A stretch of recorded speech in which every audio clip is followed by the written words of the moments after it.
አቶ ጃዋር ሁለቴ ነው ያረኩት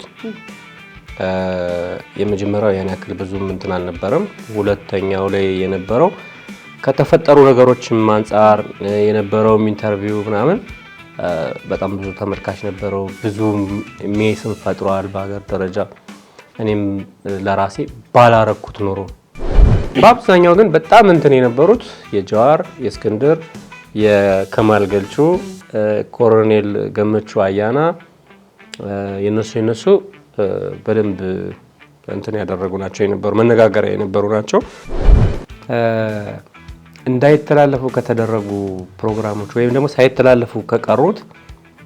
በጣም መናደድበትና በጣም የሚቆጨኝ አንደኛ የፖለቲከኛ አንዱዓለም አራጌ እውነት በቃ ለእውነት ድምጽ ለሌላቸው ሰዎች መቆም ነው ይሄ ሳይንስ ነው እንደተፈታ ከእስር ቤት ኢንተርቪው አራቆት ማስታወቂያው ተላለፈ ብዙ ሰው ስለሚወደው አንዱዓለምን በቃ ማስታወቂያውን ብቻ ያየው ሰው በጣም ብዙ ሰው ነው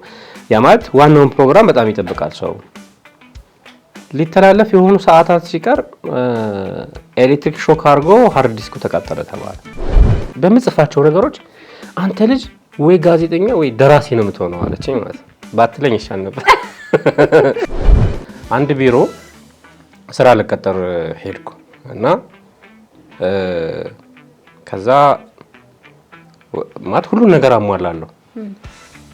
ከኛ ክልል ከአምስቱ ብሔረሰብ አንዱ ነው አይስ አይደለም ምናምን አለኝ ማለት ነው እንደዛ ያለኝ ሰውዬ አሁን ትልቅ ፖዚሽን ላይ ፓዚ እንትን ምንድነው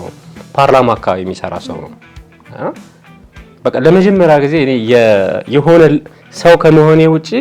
ሌቭል የምደረግበት የሆነ ነገር እንዳለ ያወቅኩት ያኔ ነው ብሔር ሚለውን ተውኩት